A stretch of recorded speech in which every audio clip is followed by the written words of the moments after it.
Não, o que aconteceu foi o seguinte, que eu quis morar nos Estados Unidos e meu pai não queria que eu fosse. E aí eu falei pra ele assim, eu vou morar nos Estados Unidos, eu tinha vontade de morar, assim, todo mundo nessa idade, assim, 18, 19 anos, a gente quer ir pros Estados Unidos, quer tentar trabalhar de garçom, quer juntar dinheiro, a gente tem mil coisas que a gente pensa em fazer, né, e depois a gente vê que tem algumas pessoas que conseguem, outras não. Então eu, quando fui morar nos Estados Unidos, meu pai era contra isso. E ele não queria que eu morasse e tal. E eu falei que eu ia, a gente brigou. Ficamos um ano discutindo sobre isso, que eu ia no final do ano. E a gente brigou de se agredir uma vez, ele me agrediu, me bateu e tal. E aí eu peguei, tava meio rebelde e tal, e eu não parei de falar com ele. E ele foi para os Estados Unidos, me visitou 2 vezes.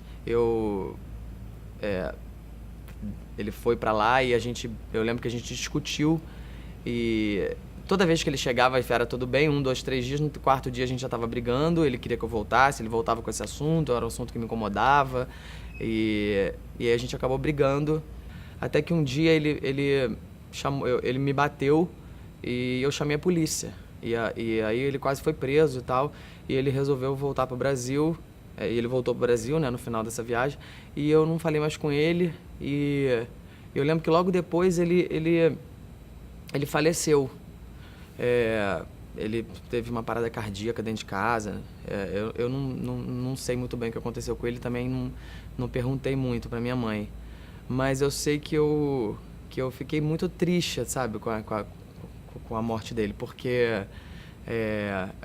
quando a gente perde a pessoa, que a gente tem noção, né, disso. E aquela história E, do é, Procurando Nemo? não, é que essa história do Nemo é uma coisa engraçada, porque assim, Esperando o Nemo é um filme que o peixe, né, ele desobedece o pai e aí o pai pede pra ele não ir muito na superfície e tal, e ele é pescado e ele vai parar num aquário na Austrália, sei lá, e o pai fica louco atrás dele.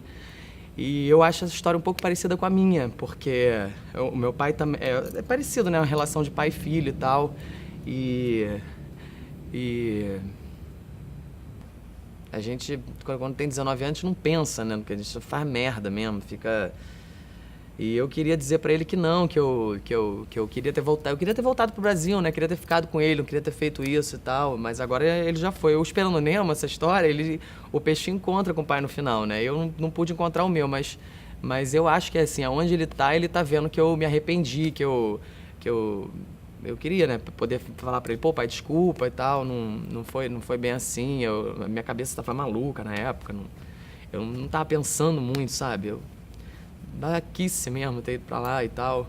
Mas a gente não pensa nisso, né, cara? Aí acabou que eu não consegui falar pra ele, mas eu tô falando aqui agora, acho que ele deve estar em algum lugar aí, ele deve estar escutando. Assim, a gente acaba acreditando em religião pra isso também, né? Muito pra. Pra. A gente acredita que a pessoa tá em outro lugar, né? Porque conviver com essa perda, né? Com esse vazio é esquisito, assim, conviver com. Você não sabe, assim, a pessoa morreu, foi pra onde? Pra onde ele foi? Esse aquele cara que me ligava e tal. Esquisito pra caralho, mas. Enfim, eu acho que ele deve estar em algum lugar e ele deve estar maneiro, ele deve estar me vendo, ele deve estar vendo que eu me arrependi, que hoje eu já não tenho mais 19 anos, eu já entendi que foi. Ele tava querendo me proteger e tal. Mas enfim, e o Esperando Nemo é isso, né? O peixe caceta, vai pra superfície, é pescado, vai parar na Austrália, o pai fica louco atrás dele e tal, e eu não posso assistir esse filme que eu lembro do meu pai, assim, eu fico emocionado, assim, que meu pai era um paizão, né? Meu pai era um paizão, cara. Devia ter aproveitado mais ele. Mas é assim, né? A vida é assim, a gente é, a gente acha que a gente vai ter os nossos pais pro resto da vida, né? E não é nada disso, né? Um dia eles vão embora. O normal, o natural é esse. E aí a gente tem que aceitar isso, né? Tem que aceitar, né? Fazer o quê?